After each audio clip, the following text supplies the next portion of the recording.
Graça e paz, meus irmãos. Abram as suas Bíblias no livro de 2 Coríntios, capítulo 1. Nós vamos fazer a leitura e o breve estudo dos versículos 5 a 11. Versículo 5. Porque assim como os sofrimentos de Cristo se manifestam em grande medida a nosso favor, assim também a nossa consolação transborda por meio de Cristo. Mas se somos atribulados, é para o vosso conforto e salvação. Se somos confortados, é também para o vosso conforto, o qual se torna eficaz, suportando vós com paciência os mesmos sofrimentos que nós também padecemos. A nossa esperança a respeito de vós está firme, sabendo que, como sois participantes do sofrimento, assim o sereis da consolação. Porque não queremos, irmãos, que ignoreis a natureza da tribulação que nos sobreveio na Ásia, porquanto foi acima das nossas forças, a ponto de desesperarmos até a própria vida. Contudo, já em nós mesmos tivemos a sentença de morte, para que não confiemos em nós, e sim no Deus que ressuscita os mortos, o qual nos livrou e livrará de tão grande morte, em quem temos esperado que ainda continuará a livrar-nos, ajudando-nos também vós com as vossas orações a nosso favor, para que por muitos sejam dadas graças a nosso respeito, pelo benefício que nos foi concedido por meio de muitos. Graça e paz, meus irmãos. Vamos continuar o estudo aqui de 2 Coríntios 1, dos versículos 5 a 11. No versículo 5 diz assim, Porque, assim como os sofrimentos de Cristo se manifestam em grande medida a nosso favor, assim também a nossa consolação transborda por meio de Cristo. Na Bíblia, consolação vai muito além de um simples conforto emocional. O termo principal remete ao fortalecimento espiritual.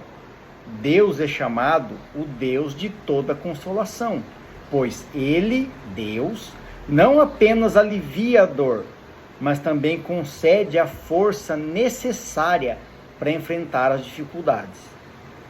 A consolação bíblica tem um propósito prático. Deus conforta o ser humano em suas aflições, para que com essa mesma paz recebida, ele seja capaz de consolar e ajudar outras pessoas. Vou trazer uma referência bíblica aqui para a gente refletir, que está lá em Mateus 22, versículos 37 a 39. Eu já citei por diversas vezes essa referência, dada a sua tamanha importância, que diz assim, Respondeu-lhe Jesus, amarás o Senhor teu Deus de todo o teu coração, de toda a tua alma e de todo o teu entendimento. Este é o grande primeiro mandamento.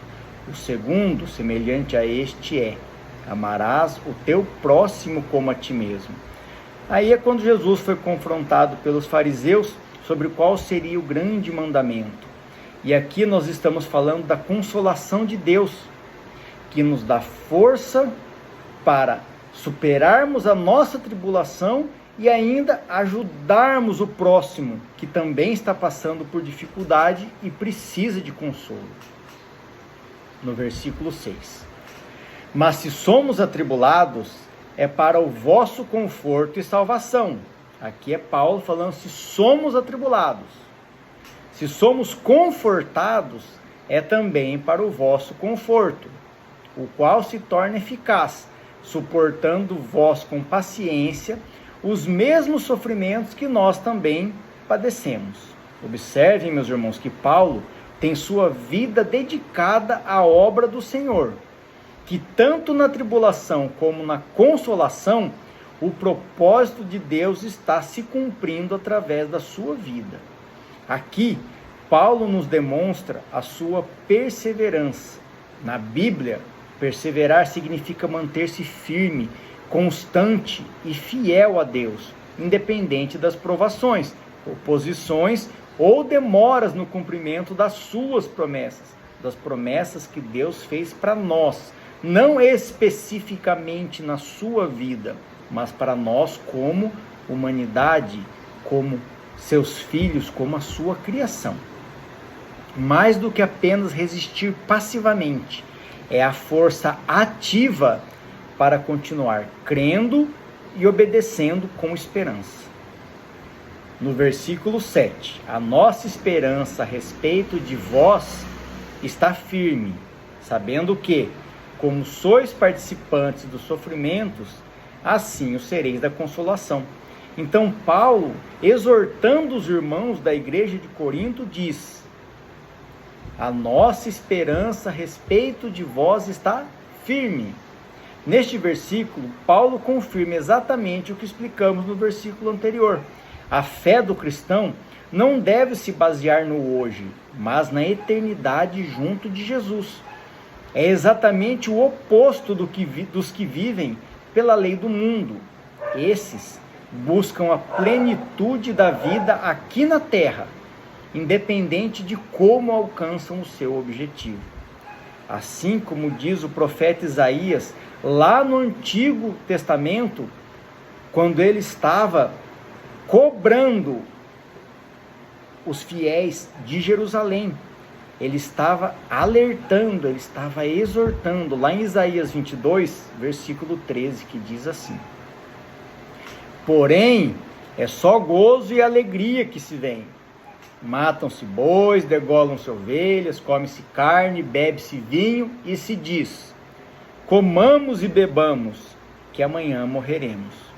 Então aqui Isaías, ele estava confrontando os irmãos lá de Jerusalém daquela época, que a vida deles estava focada somente no hoje, somente naquela situação que eles estavam vivendo naquele momento. E eles estavam esquecendo de dedicar a sua vida ao que realmente importa, que é a Deus, como diversas passagens que nós vimos na Bíblia, né? Versículo 8. Porque não queremos, irmãos, que ignoreis a natureza da tribulação que nos sobreveio na Ásia, porquanto foi acima das nossas forças, a ponto de desesperarmos até da própria vida. Paulo aqui, ele está reforçando a mensagem que já foi passada na primeira carta aos Coríntios, quando ele foi perseguido, provavelmente em Éfeso, na Ásia, que ele diz: não queremos que ignoreis a natureza. Não quero que vocês esqueçam qual foi o motivo pelo qual fomos perseguidos e atribulados na Ásia. Paulo descreve uma aflição que sobreveio tanto a ele como aos seus companheiros na província da Ásia, como eu já disse, provavelmente em Éfeso. A situação foi tão grave que eles perderam a esperança de sobreviver. Sabe aquela situação que chega no meio e fala: agora não dá mais, agora é o fim, agora acabou? Eles chegaram a esse ponto. As escrituras não especificam o evento exato, se foi uma grave doença, uma perseguição violenta, uma revolta popular, enfim. É certo que representou um limite extremo da resistência humana. E olha que quem está falando isso é Paulo, e nós vimos por tudo que Paulo já passou até então. Versículo 9. Contudo, já em nós mesmos tivemos a sentença de morte, para que não confiemos em nós, e sim no Deus que ressuscita os mortos. A experiência de quase morte teve um objetivo espiritual profundo: ensinar a Paulo a não confiar em si mesmo, mas em Deus, que tem o poder de ressuscitar os mortos. O sofrimento serviu para quebrar a autoconfiança humana e gerar uma dependência total do Criador. É quando nós dizemos assim para Deus: Deus, nós colocamos as nossas vidas em tuas mãos, que seja feito tudo conforme a tua vontade. Se morrermos, Ele é Deus. Se vivermos, Ele continua sendo Deus. Versículo 10. O qual nos livrou e livrará de tão grande morte, em quem temos esperado, que ainda continuará a livrar-nos. Eu vou trazer uma referência aqui de 1 Coríntios 15, 32, que é o estudo que nós fizemos anteriormente, que Paulo estava citando sobre esse mesmo assunto, que diz assim, ó: Se como homem lutei em Éfeso com feras, que me aproveita isso? Se os mortos não ressuscitam, comamos e bebamos, que amanhã morremos. Paulo também citou o profeta Isaías. No estudo de 1 Coríntios 15, que fizemos anteriormente, Paulo já havia citado: lutei em Éfeso com feras. Trata-se dessa mesma situação de agora. Vejam que a mensagem continua sendo a mesma: confiar e depender de Deus, colocar a nossa esperança, a nossa fé, a nossa vida, que nós teremos a salvação e a ressurreição através de Jesus Cristo. No versículo 11: ajudando-nos também vós com as vossas orações a nosso favor, para que por muitos sejam dadas graça a nosso respeito, pelo benefício que nos foi concedido por meio de muitos. Talvez seja um pouco difícil o entendimento da língua portuguesa nessa tradução, mas eu vou tentar explicar aqui. Paulo estabelece uma verdade teológica profunda. A soberania de Deus não anula a responsabilidade humana de orar. A segunda parte do versículo explica o grande objetivo das respostas às orações. Se apenas Paulo orasse e fosse livrado, apenas ele agradeceria. Mas como muitos oraram pelo livramento dele, a resposta gerou uma onda massiva de gratidão a Deus. Isso fortalece os laços do corpo de Cristo. Quando a comunidade chora junta na provação e intercede, ela também se alegra e celebra junta na vitória. Eu quero trazer aqui, meus irmãos, um breve estudo que eu fiz sobre os 12, no caso, 13 apóstolos, porque eu estou citando Paulo aqui também, só para que a gente reflita. Muitas vezes não é citado, não é estudado, nós nem nos questionamos sobre isso. E nem tudo que eu vou falar aqui está na Bíblia. Foi feita uma pesquisa histórica para que a gente possa tentar fazer uma amarração sobre as informações que eu vou passar aqui para vocês. Se trata sobre os 12 apóstolos. Nós vamos falar sobre a sua morte, como, onde e quando aconteceu, para que a gente se lembre da vida e da trajetória dos cristãos, dos apóstolos, dos primeiros discípulos de Jesus Cristo, para que a gente reflita na nossa vida e que isso reforce a nossa fé e a nossa esperança em Jesus Cristo.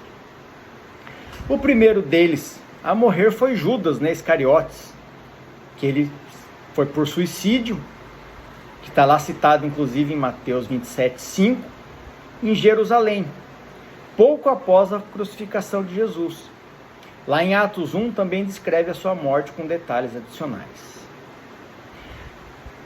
Passando Judas, que a gente viu que foi o traidor de Jesus, conforme está descrito na Bíblia, só teve mais um dos apóstolos que tem a morte especificada na Bíblia, que é Tiago Maior, Tiago, filho de Zebedeu. Ele foi morto à espada, decapitado, lá em Jerusalém, cerca de 44 depois de Cristo. O único, além de Judas, com a morte registrada diretamente na Bíblia, que está lá em Atos 12:2. O próximo foi Tiago Menor, o Tiago, filho de Alfeu. A tradição diz que ele foi apedrejado e espancado até a morte, também em Jerusalém, quando? Em 62 depois de Cristo. Há uma confusão aqui, por às vezes ele ser confundido com Tiago, irmão de Jesus. Não é o mesmo Tiago. Aquele Tiago que tem o livro de Tiago na Bíblia, não é o apóstolo Tiago, é Tiago, irmão de Jesus. Pedro, pela tradição, diz que foi crucificado de cabeça para baixo, por se considerar indigno de morrer como Jesus. Ele foi morto em Roma, cerca de 64 a 67 depois de Cristo. durante a perseguição de Nero. E essa é uma das tradições mais antigas e fortes do cristianismo. Aqui eu vou citar Paulo, que é o autor de 2 Coríntios, inclusive, que nós estamos estudando, que não fazia parte dos 12 discípulos e posteriormente apóstolos originais. Mas Paulo morreu provavelmente decapitado, justamente em Roma, e justamente na mesma época, entre 64 a 67 depois de Cristo, morto por Nero também. A mesma época, mesmo local, o mesmo algoz de Pedro. O outro foi André, irmão de Pedro, crucificado em uma cruz em formato de X, a chamada Cruz de Santo André, em Patras, na Grécia, cerca de 60 depois de Cristo. Tomé, atravessado por uma lança na Índia, cerca de 72 depois de Cristo. Filipe, a tradição varia entre ser crucificado ou apedrejado até a morte, em Hierápolis, na Turquia, cerca de 60 depois de Cristo. Bartolomeu, também chamado por Natanael, a tradição mais famosa diz que foi esfolado vivo e depois decapitado, na Armênia, na Índia, cerca de 68 depois de Cristo. Mateus, o do Evangelho, as tradições variam entre ter sido morto à espada ou à lança, talvez na Etiópia ou na Pérsia, entre 60 a 90 depois de Cristo. Simão, o Zelote, cerrado ao meio ou crucificado, também na Pérsia ou na Síria, entre 70 a 100 depois de Cristo. Tadeu, que era Judas, filho de Tiago, que era o outro Judas, Judas Tadeu, morto por flechas ou golpe de machado, também na Pérsia, cerca de 65 a 80 depois de Cristo. E o substituto de Judas Iscariotes, Matias, a tradição diz apedrejamento e decapitação em Jerusalém, em 80 depois de Cristo. Nos resta o apóstolo João, o único que provavelmente teve morte natural, em Éfeso, cerca de 95 a 100 depois de Cristo. A tradição diz que antes foi exilado em Patmos, como nós vemos em Apocalipse 1:9. Meus irmãos, eu quis trazer essas informações aqui para que nós possamos refletir. Nenhum dos apóstolos teve uma vida pacífica, tranquila, fácil, leve. E quando nós cristãos modernos, já em 2026, depois de Cristo, olhamos para a nossa vida e achamos que o nosso fardo está muito pesado, nós devemos recordar de como foi a trajetória dos primeiros discípulos de Jesus Cristo. Em toda a história, meus irmãos, os cristãos sofreram perseguições, sofreram dificuldades e se mantiveram baseando na palavra de Cristo. Mesmo sendo perseguidos, tiveram que orar e amar os seus inimigos. A caminhada não foi fácil para ninguém e não será para nós também. Que nós possamos ter todos os dias a nossa fé fortalecida, que nós possamos todos os dias nos lembrar que Jesus Cristo, o Filho de Deus, morreu por nós, para a nossa salvação, para a redenção dos nossos pecados.